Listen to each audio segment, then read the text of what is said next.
this week we're up to chapter 19, verse 1. So Jesus has been to Annas, to Caiaphas, and then to Pilate. And then, do you want to read the first couple of paragraphs of 19? Sure. Oh,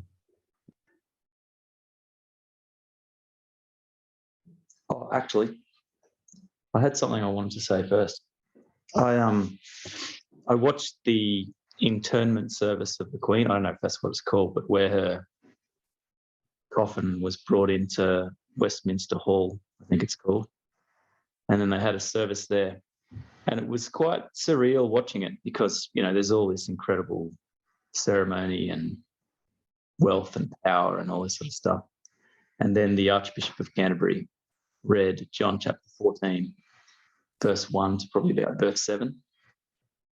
And it was quite striking, having spent time, you know, thinking about that, a lot of time thinking about chapter 14 and the context of Jesus is comforting his disciples. They're getting pretty worried because he's been saying he's going to go away. He's washed their feet and all that sort of stuff. And then hearing those words that were first spoken in a room, you know, somewhere in Jerusalem, just to a small group of disciples. And here they are being spoken and believed, I think, like taken really seriously. You were up to talking about... Oh, yeah, so it was quite... It seemed a bit incongruous hearing those words there in that place where there was all this regal sort of power and attention and all that kind of stuff. Yeah. But it was also pretty powerful. Well, I just read it, glanced at it here now, and it's almost made me cry just thinking of it, how it answers the ultimate question that we ask about our lives, how they end, and whether there is hope. You can't but think of hope when you read, "Set your troubled hearts at rest, trust in God always, trust also in me. There are many dwelling places in my Father's house. If it were not so, I should have told you, for I'm going there on purpose to prepare a place for you." And what struck me as I read it just now is, I'm going there on purpose to prepare a place for you. And if you put it in the context of John's Gospel, it's the Word who was there with the Father before the world began, before time began, who actually became a human being on purpose in order to bring about our salvation, so that there is this confidence and hopeful confidence that our lives have meaning, that there's a real purpose to us. Just an amazing thought. And then the part after that where Thomas asks what the way is, and Jesus so plainly just says, "I am the way, the truth, and the life. No one comes to the Father except through me." Yeah. And that was powerful, hearing that proclaimed, that the answer to all of those big questions of life lies in the identity of Jesus. And I feel really, I don't know what to say, proud, blessed, so glad that I'm part of this tradition of the Western world. And although it doesn't show itself very often, we still say the Lord's Prayer in Parliament. We still acknowledge Jesus, at least formally. And it's such a blessing to know that the Queen actually did acknowledge Jesus as her personal Lord, that there's no formality, or no, it's not simply formality, but it's a real thing that lives in those who open their hearts to it. Yeah, that's good. Anyway, we'll go back to John chapter 19. Chapter 19. Yeah. Did you want me to read it? Yeah, why don't you read those first couple of bits? Get till you get to a bit where you want to stop. Pilate now took Jesus and had him flogged, and the soldiers plaited a crown of thorns and placed it on his head, and robed him in a purple cloak. Then time after time they came up to him crying, "Hail, King of the Jews," and struck him on the face. Once more Pilate came out and said to the Jews, "Here he is. I'm bringing him out to let you know that I find no case against him." And Jesus came out wearing the crown of thorns and the purple cloak. "Behold the man," said Pilate. The chief priests and their henchmen saw him and shouted, "Crucify, crucify. Take him and crucify him yourselves," said Pilate. "For my part, I find no case against him." The Jews answered, "We have a law, and by that law he ought to die because he's claimed to be Son of God." When Pilate heard that, he was more afraid than ever, and going back into his headquarters, he asked Jesus, "Where have you come from?" But Jesus gave him no answer.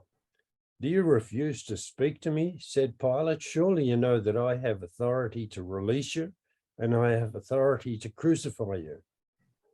"You would have no authority at all over me," replied Jesus, "if it had not been granted you from above. And therefore, the deeper guilt lies with the man who handed me over to you." Okay, so Pilate's getting deeper and deeper into all of this. So right at the start there, obviously the soldiers knew the sort of things that the Jews were saying about Jesus or what he was claiming about himself. Do you think they would have been privy to the conversation that Jesus had just had previously with Pilate? Because they obviously now take it on themselves. Pilate hands him over to be flogged, and then they mock him. The other Gospels also talk about Jesus being humiliated. In fact, it's already started here when he was before Annas. Remember, the policeman struck him in the face, and so he's already being mistreated in a way that we think now is just, you would not, I mean, we do charge the police with brutality, and sometimes it's probably happens, but we expect the justice to look after a person until he's finally been proven guilty, and even then to respect his dignity. Yeah. What these soldiers are doing, they're Romans, away from home, forced to sort of be occupiers in a country that hates them, and they probably hated back, partly just holding them in contempt, I suppose, for, well, not in contempt, but expecting to be treated by the population as what they are, soldiers with authority and power to keep them subdued. But it seems like there's more to it than that. And it's true that from the literature back then,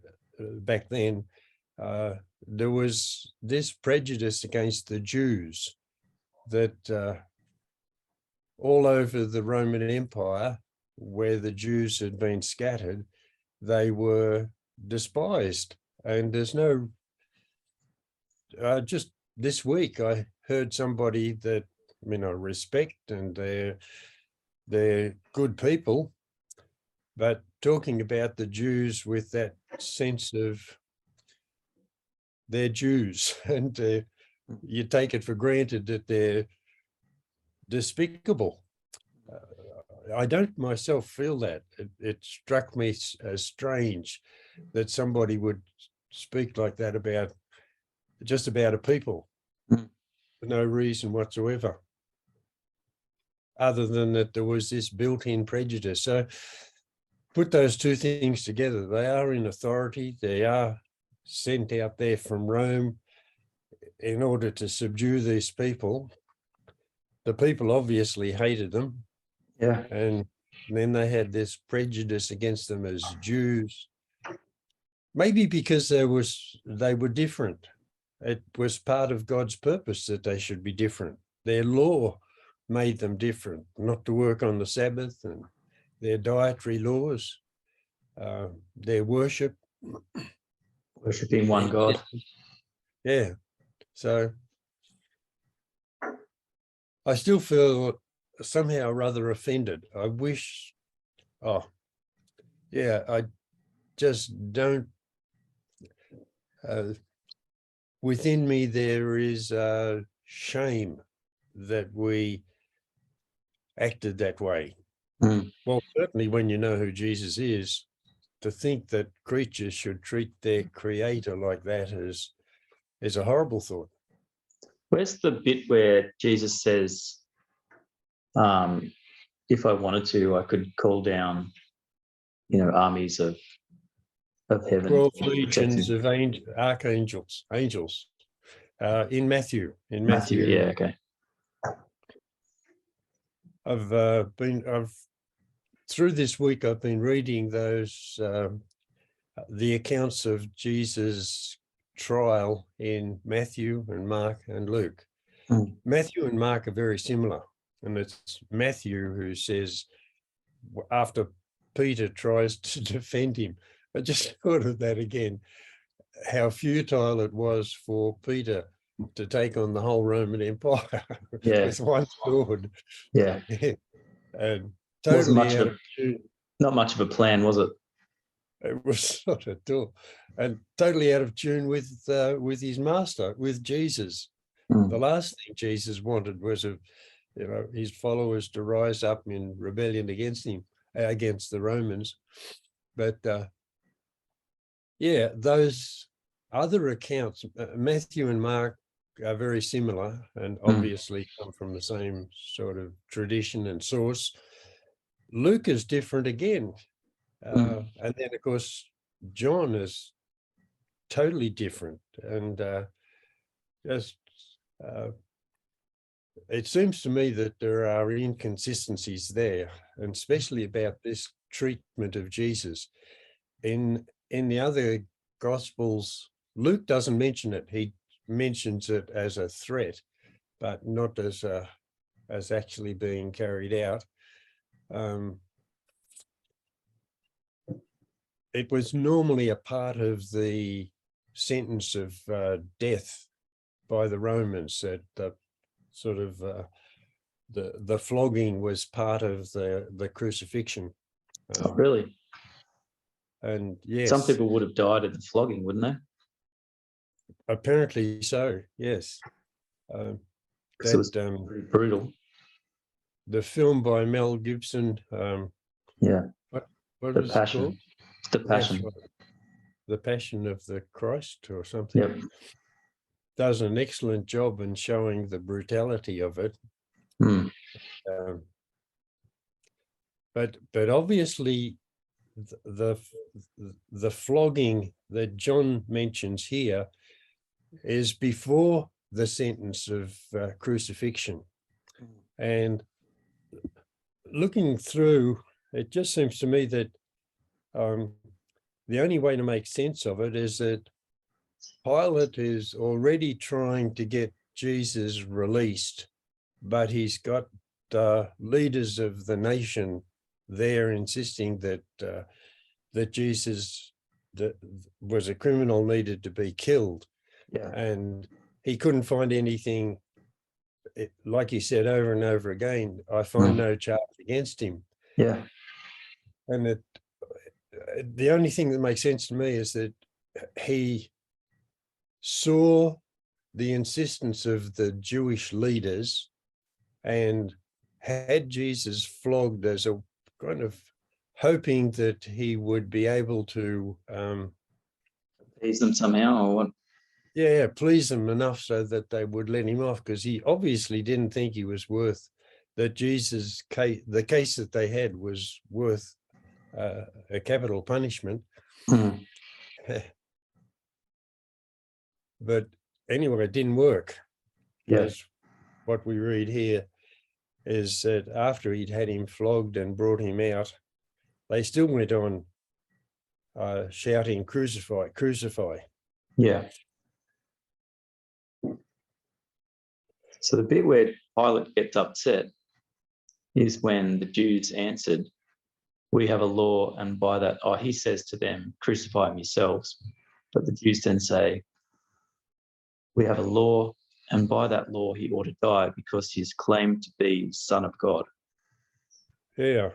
And then Pilate hears that, and he's afraid, more afraid than ever. And that's when he has a conversation with Jesus. And that conversation is pretty interesting too, because the question that Pilate asks Jesus, "Where have you come from?" is relating back to what the conversation that he had with Jesus when he first took him inside the headquarters and asked him, "Are you the king of the Jews?" Yep. And Jesus had said, "My kingdom is not of this world." Yep. And yeah, that his kingly authority came from elsewhere. And Judas had asked him, said to him, "So you are a king, are you?"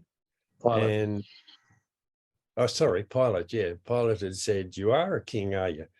And Jesus was really explicit there with Pilate when he said, "My purpose is to, or my task is to witness to the truth." That's right. And he said, then he went on and he said, "For this was I born, and for this reason came I into the world." Mm. Pilate's question goes straight to that. Where do you come from? Yeah.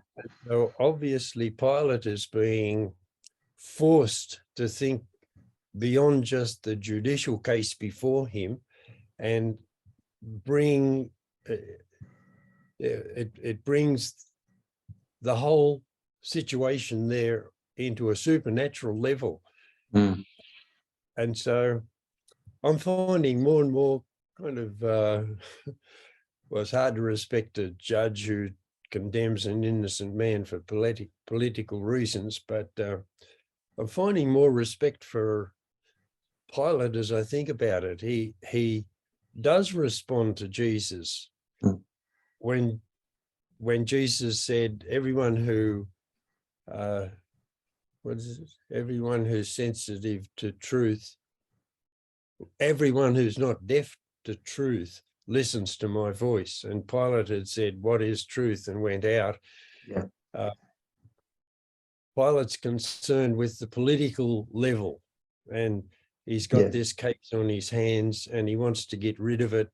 He knows Jesus is innocent. He knows that the leaders of the nation are acting really strangely. They're sort of wanting, it seemed like they were desperate to get this man killed. And there was no reason. Pilate had looked and there was no reason for passing the death sentence on him.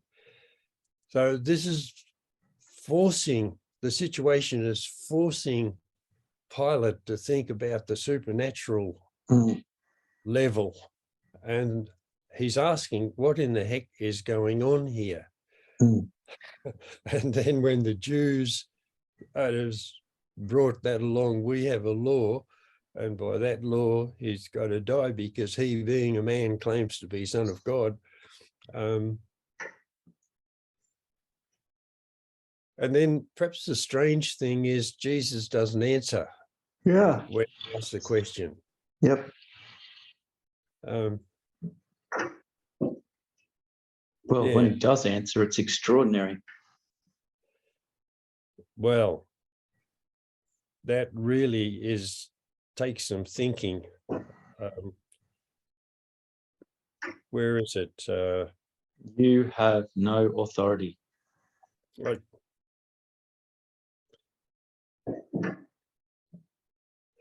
You would have no authority authority. at all over me, Jesus replied, if it had not been granted you from above.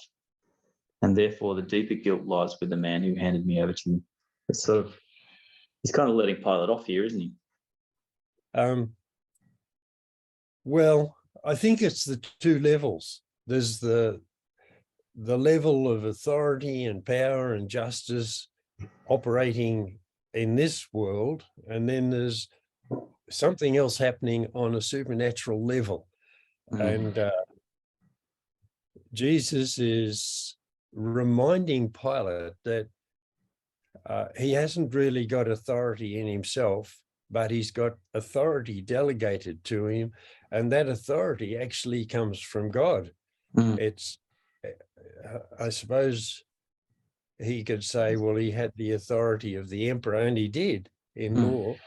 And Jesus is acknowledging that, but I think he's pointing out, maybe not in detail, but the implication is the authority that Pilate had actually was delegated from God, ultimately through the emperor, true, but that Pilate didn't have the power and the authority that he thought he did of being able, of life and death, being able to let Jesus go or to crucify him. And then after reminding Pilate that the authority that he had was really from God, and Pilate's also already guilty because he's giving in to the Jews and not standing for justice, which was his proper job. Yeah. And so he is guilty, but then the whole situation was pointing out that the Jews and the leaders of the Jews had failed in their responsibility, because they were not only kind of living in this world, but they were the representatives of God, the chosen people who had been set apart in order to witness to the world about God and to be ready for their Messiah to come. And he was the Messiah come, and what they had done was even worse than what Pilate had done. Pilate's guilt was to do with the administration of justice. The Jews, their guilt was their failure to fulfill their purpose in God's plan in order to bring the Messiah into the world and for God to come truly as to reign in the world in the way that the prophets had spoken about. So I mean, I don't know whether Pilate could understand all that in the moment, but the more you think about it, that's definitely what Jesus means. You got no authority except being granted to you from above. Therefore, the deeper guilt lies with the man who handed me over to you. And I thought it was, I mean, Caiaphas is the high priest, but the reference to Caiaphas is sort of back in chapter 11. Yeah, is it chapter 11 or chapter 12? Chapter 11. Caiaphas is the one who said it's better for one man to die after the resurrection of Lazarus. Yeah, chapter 11. Yeah. But here in the trials, I was just reading it this morning. It was when Jesus was arrested, he's taken to Annas, who's the father-in-law of the high priest. And John emphasizes the role of Annas there. And the reference to is in just verse 20. The reference to Caiaphas in the trial is in verse 24. So Annas sent him bound to Caiaphas the high priest. And then later, by implication, there is a trial before the Sanhedrin, and that's where the other Gospels really place their emphasis. And Caiaphas had a role there in forcing Jesus to say that he was the Son of Man and identify that Son of Man as the Son of Man in Daniel chapter 7, that was to come before God and to receive the kingdom. And there Caiaphas rips his robes and says, "What blasphemy," and carries on. John's got none of that at all, doesn't even mention it, implies it, because in verse 48, 48 goes with 24. So Annas sent him bound to Caiaphas, the high priest. From Caiaphas, Jesus was led into the governor's headquarters. So what the other Gospels mention and focus upon,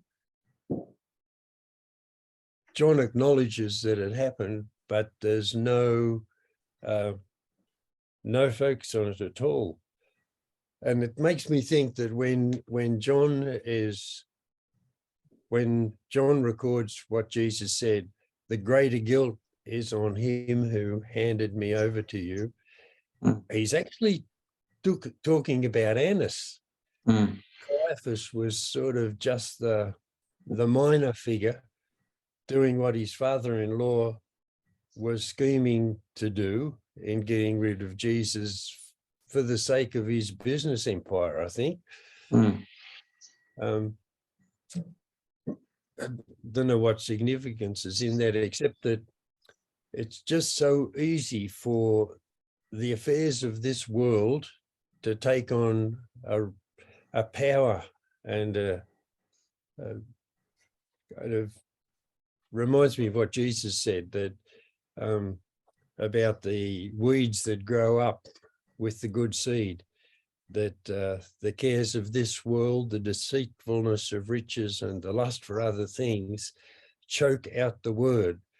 And this is exactly what had happened with Annas and with his whole family and with the Sanhedrin and with the Jews in general. They're concerned about what is happening in the here and now without thinking about their responsibility before God. Yeah. So the greater guilt lies with the man who handed me over to you. And here in all of it, you've got Jesus, who seems like, you've got Pilate, who's upset and getting more and more upset. You've got, Caiaphas, Annas, sort of angry, not getting the response they want from Jesus. Yet Jesus remains calm. Just what level of restraint would it have taken for Jesus to respond the way that he did, knowing his own identity? Exactly. And knowing that he's fulfilling the purpose that he'd come into the world for. Remember his prayer, "The hour has come. Now glorify your Son, so that the Son may glorify you." He knew that he was fulfilling God's purpose in dying for the world, bringing salvation. But it's interesting here, going on from when Pilate had that private interview with Jesus. From that moment, Pilate tried hard to release him, but the Jews kept shouting, "If you let this man go, you are no friend of Caesar. Any man who claims to be a king is defying Caesar." Now, the Jews actually are changing their tactics. They'd been trying to get Jesus killed because of their decision that he had to go. Pilate's reluctance to charge or to find Jesus guilty of a charge that was worth crucifying him has really upset them, so that they finally bring out their real reason for condemning Jesus for blasphemy. And now they've changed their tactics again and gone back to saying the real reason we've brought him before you is because he's claiming to be a king and in rebellion against Rome. Which is the ultimate betrayal of who they are as Jews, isn't it? Isn't it? they're shouting out, any man who claims to be a king is defying Caesar. And then later, what do they say? We have no king but Caesar. Yeah. Yeah. It's a complete repudiation of their role. Yeah. It's a little bit like Peter, when Peter denied the Lord, only on a greater scale. It involves the whole nation, the people that God had chosen, actually rejecting Jesus as who he really was, the Messiah and the King. It's sad the point that they've come to. But it's sad the point that they've come to get their way. Yeah. I mean, that's what they want. They want to get their way. They want to get rid of Jesus. They don't care about who he really is anymore. They just want to get rid of him. So they're willing to say whatever they need to get rid of him. And again, their motive is to keep the peace, to protect their own favoured position. Yeah, protect their interests. Yeah. And because acknowledging who he really was and coming to terms with that would have meant a threat to their position and their wealth and their power. Yeah. And it's exactly the same with us, Lucas. Whenever we're called upon to witness for Christ and to make a stand and say, yes, he is my Lord and my Saviour.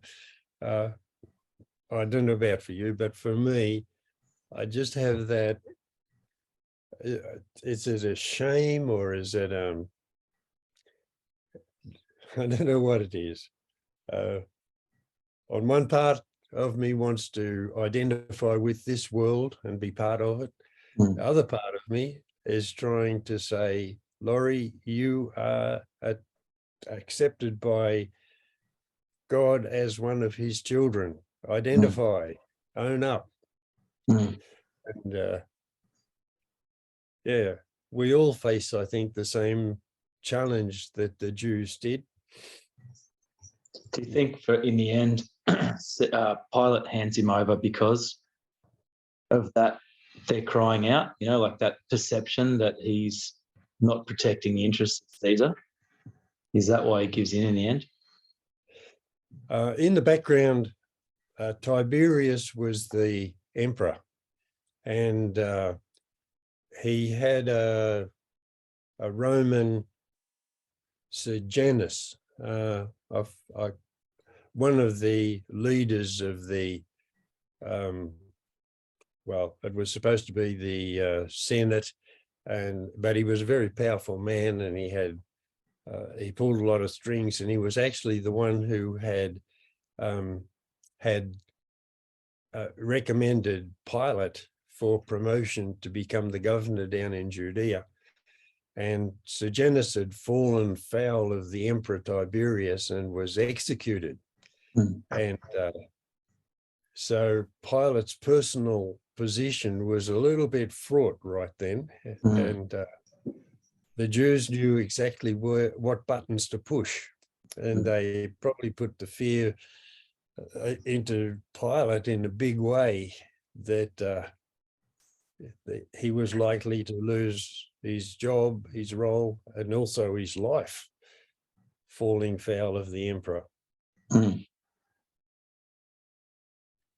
So the Jews were savvy. They knew the background. They knew They knew what they had to do to make something happen. And yeah, and I think a lot of the world's business goes on that way as well. Just all kinds of personal issues in the background. But just one thing again to point out for Pilate, he'd started off accepting the I guess the charge from the Jews that Jesus had claimed to be the King of the Jews, and that expression, King of the Jews, was probably filled with contempt because they were a subjected people and they were despised. So King of the Jews probably represented a something derogatory, that title that they were using. And it's used by Pilate to start with, as well as Jews and also the soldiers as they were beating him and mocking him. And the last word from Pilate is, in verse 14, it was the eve of Passover about noon. Pilate said to the Jews, "Here is your king." He doesn't call him king of the Jews, but it's almost as though Pilate in himself said, these Jews don't realize who they have here. And he calls Jesus a king in his own right. Maybe I'm being fanciful, but it seems to me Pilate is at the end insisting in Jesus being given a title worthy of the man he was, the man that Pilate had seen him to be. And there's also a point here too, Lucas. John just mentions it was the eve of Passover about noon. So it's the day before the Passover. And Passover started at sunset. Yep. And the sacrifices for the Passover meal would have been being performed up in the temple right at that very moment, because there were thousands of lambs that had to be slaughtered in the temple in order for each family to have their roast lamb, boiled lamb. Anyway, they had prefer it roasted. Me too. Yeah, but it just seems to me that John is pointing that out, to have it in our mind that while the Jews were making all these sacrifices up in the temple, God was making the supreme sacrifice as he was crucified up on the hill. Well, that's probably a good place to finish.